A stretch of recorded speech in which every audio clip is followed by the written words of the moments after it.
Et c'est parti les amis, on se retrouve pour le 309e épisode du Coup Tordu. Le Coup Tordu, c'est un podcast, c'est même plus qu'un podcast, une plateforme média, un endroit où on vient parler vélo, on vient parler cyclisme, l'endroit des passionnés. Pour les passionnés, dans le Coup Tordu, il y a des interviews et des previews. Je vous retrouve en solo pour le 309e épisode du Coup Tordu. On va faire tous ensemble l'analyse de la 3e étape du Tour de Suisse 2025. Je vous rappelle également que dans l'épisode précédent avec la Tib, on avait fait la preview de la 8e et dernière étape du Critérium du Dauphiné. On vous avait donné la non-victoire de Tadej Pogačar. Alors c'était pas la cote du siècle, mais enfin on avait mis une petite praline dessus, donc 1-4, ça fait toujours plaisir, hein, surtout qu'on a vu que le scénario de Thibaut était le bon, c'est à savoir que Tadej n'avait absolument pas envie de remporter cette étape.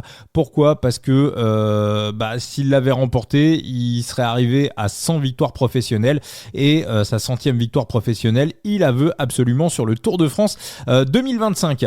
Je voulais vous remercier également. Alors voilà, j'ai trouvé une solution. Parfois il y a des podcasts, parfois il n'y a pas de podcast. Quand il n'y a pas de podcast, j'ai trouvé une petite appli qui est sympa, qui s'appelle Substack, qui se développe de plus en plus en France actuellement.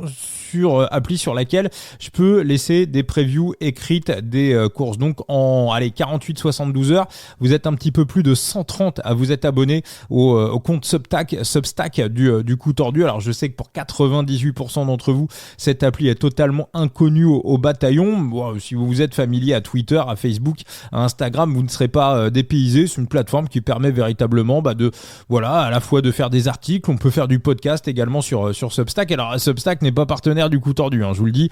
Voilà, c'est une appli que j'ai découvert. On m'a demandé pourquoi je postais pas tout simplement mes analyses écrites, mes previews sur Facebook. Tout simplement parce que j'ai déjà pris des avertissements sur Facebook. Dès que vous allez jusqu'à lâcher un pronostic, et même juste un pronostic, sans parler de cote, sans parler de value, sans parler de trucs comme ça, et je m'étais pris, c'était sur le Tour de France l'année dernière, le Tour de France 2024, je m'étais pris un avertissement et donc Meta me menaçait de bloquer la page. Donc voilà, faut trouver des solutions. Donc en tout cas, l'avantage de Substack, j'ai trouvé une solution. Quand il n'y a pas de podcast, je vous fais une petite analyse écrite sur Substack, et en plus, en étant abonné au Substack du Coup Tordu, c'est gratuit bien évidemment, vous recevez l'analyse directement dans votre boîte mail, et puis chaque fois qu'il y a un nouvel épisode qui sort également, ça vous permet aussi d'avoir l'alerte du podcast dans votre boîte mail.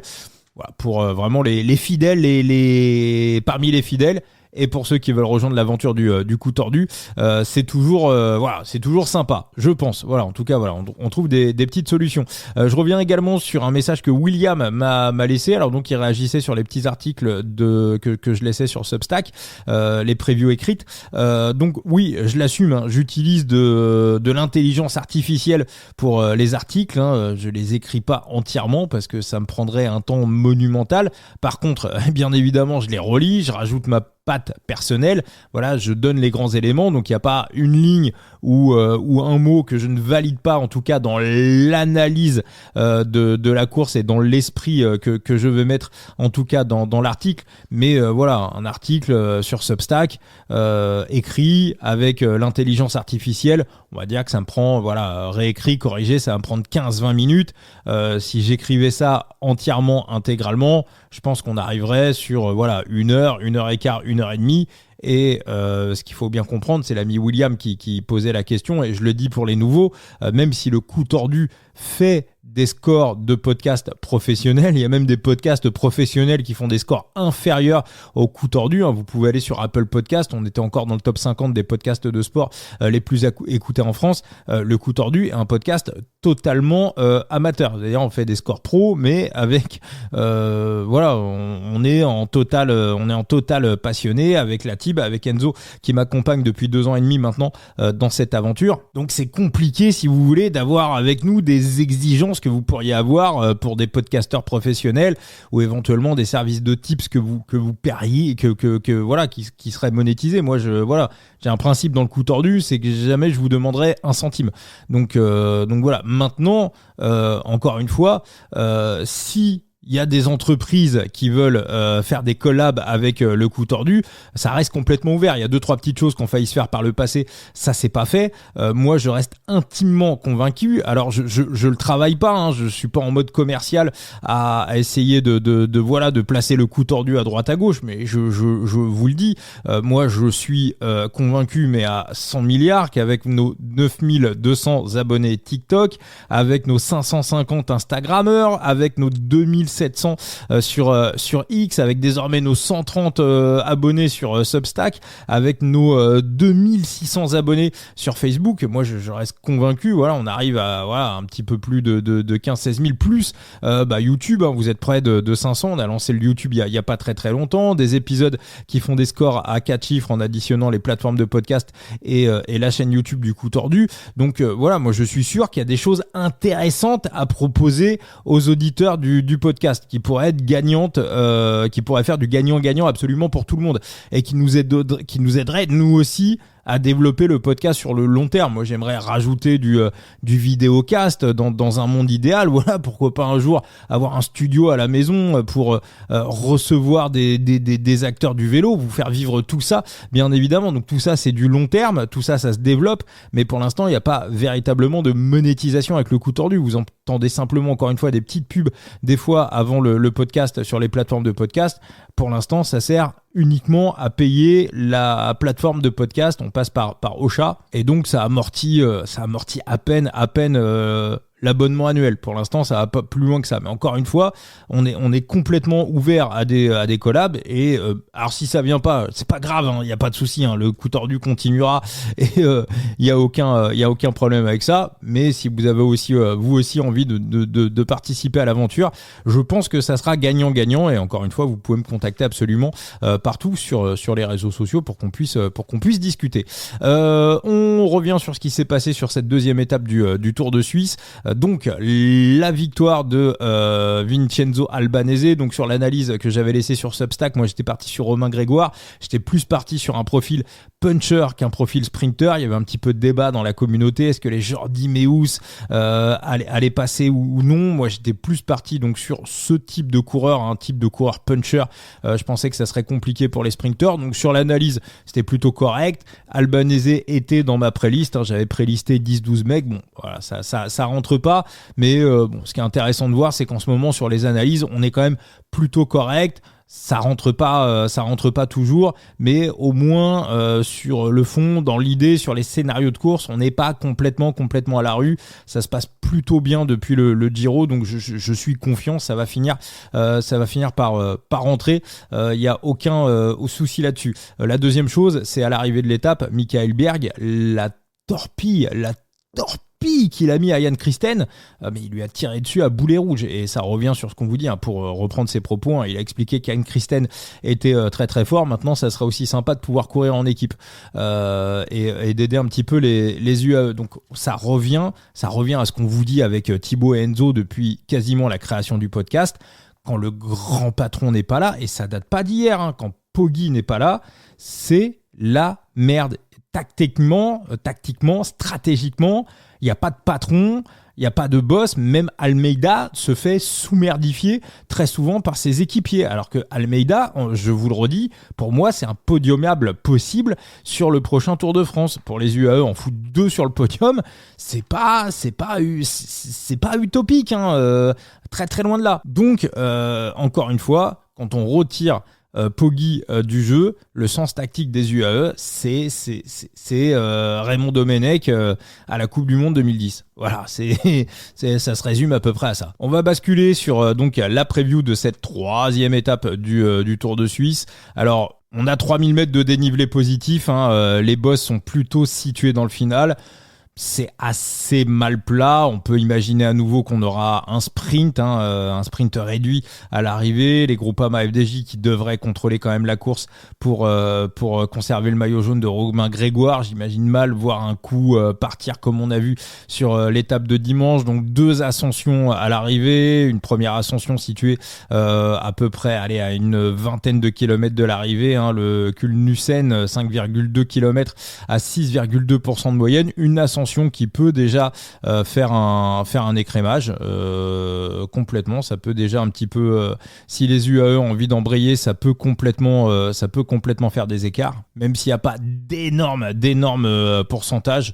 Ça peut, ça peut déjà faire un petit écrémage. Et puis ensuite, on a une arrivée, on va dire, assez punchy, 3,4 km à 5,3% de moyenne.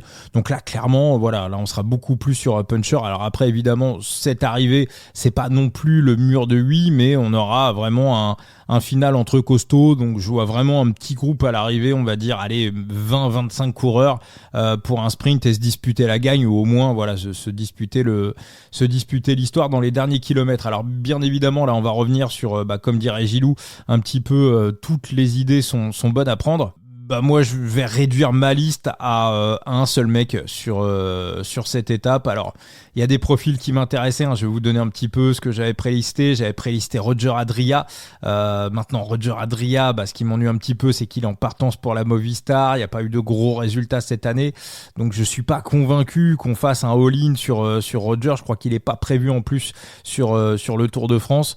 Donc je serais pas surpris pourtant c'est un profil à la Roger Adria, on va dire sprint un peu fatigué comme ça, c'est quelque chose qui lui correspond bien. Loulou éventuellement pouvait me plaire aussi sur ce type d'étape. Il en avait remporté une assez similaire, rappelez-vous, c'était sur le critérium du Dauphiné en 2023. Il avait remporté un sprint un peu fatigué de cette manière. Donc voilà, Loulou était sur ma playlist. Joe Blackmore est aussi un profil qui m'intéresse. Alors après, il a été bien l'année dernière quand il est arrivé quand il est passé de la Conti Israël à l'équipe première. Depuis, il peine un petit peu à confirmer. Il est prévu sur le Tour de France, donc il y a peut-être aussi ces fameux petits rebonds d'altitude. Il sort peut-être de stage en altitude. Il est peut-être en période de surcompensation pour revenir avant le Tour de France. Non, moi je vais tout simplement aller sur Marc Hirschi. Je pense que la forme va revenir petit à petit. Hirschi, on a déjà séquencé sa saison depuis le début de l'année. Hirschi, c'est pas n'importe qui. L'année dernière, c'était le 6e mondial. C'est un profil qui correspond totalement à ses qualités. Il est à domicile.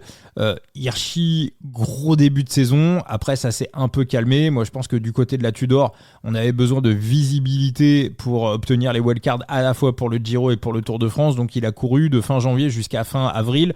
Il était même prévu sur le Giro. Ils l'ont retiré à la dernière minute. Donc, ça se voyait. Le dernier mois, il était mort. Il était cramé. Donc, je pense qu'il a pu se reposer. Il a pu surcompenser. Il a pu repartir sur un programme de préparation. Il n'est pas encore officiellement sur le Tour de France, mais pour moi, 99%, s'il n'y a pas d'impondérable, bien évidemment, il y sera. C'est avec Julien Alaphilippe le plus gros salaire de la Tudor. En plus, son agent, c'est Fabian Cancellara, c'est le boss de la Tudor.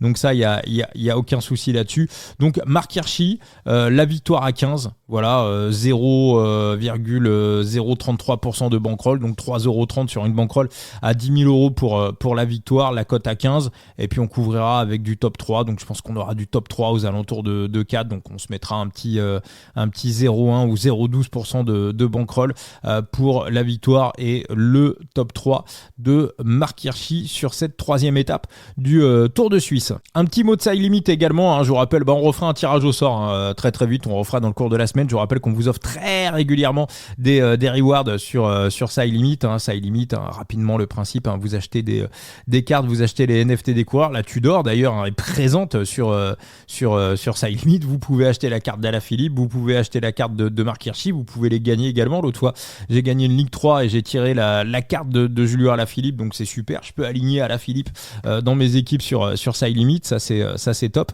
Et donc voilà, pour ceux qui connaissent Sorare, c'est un petit peu le même principe pour le vélo, mais bon, même si les jeux aujourd'hui sont très très très éloignés, ça a vraiment pris des chemins et on va dire des angles très différents. Donc je vous redonne notre code de parrainage coup tordu 0 avec le chiffre 0, et avec celles et ceux qui passent par notre code de parrainage, on fait régulièrement des tirages au sort pour vous offrir des rewards. Ah oui, tiens, je vais répondre à une question. C'est le dernier gagnant qui avait gagné la carte de Maxime Dubas sur Side Limit. Alors c'est pas le premier qui me fait la réflexion, et je voulais en parler, c'est le deuxième même qui fait la réflexion. Donc l'ami, il gagne BKB, il gagne la carte de Maxime Dubas des Parcs Hôtels, et puis il vient me voir, il me dit non, il me dit remets la carte en jeu, jeu, j'ai pas accroché au jeu, j'ai pas accroché à Side Limit, mais vous pouvez avoir des cartes sur Side Limit. Il y a quelques managers qui font ça. Alors peut-être que composer les équipes, regarder le scoring, trouver qu'il y a des managers plus forts que vous.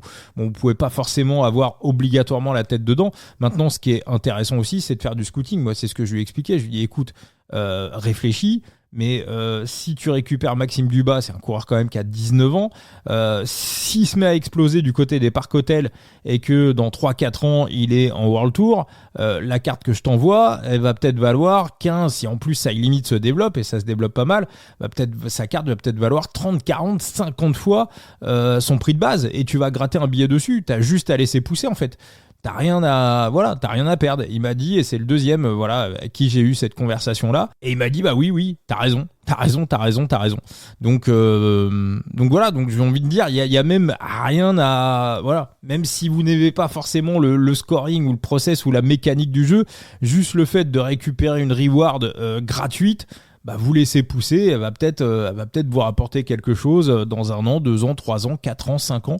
Donc encore une fois, il n'y a rien à perdre. Donc voilà, coup tordu 0 avec le chiffre 0. Puis encore mieux, si le jeu vous plaît, vous pouvez vous amuser, composer vos équipes, venir nous défier un petit peu tous les managers de Side Limit, et puis gagner des beaux cadeaux et de l'argent. Je rappelle que le vainqueur de la Ligue 1 l'année dernière sur le Tour de France a remporté $500 plus une très très belle carte, et on n'en attend pas moins pour cette année 2025. Donc coup tordu 0 avec le chiffre 0 pour rejoindre l'aventure Side Limit. Merci pour ce coup tordu, et puis on se retrouvera demain pour l'analyse et pour la preview de la 4e étape. Ciao les amis.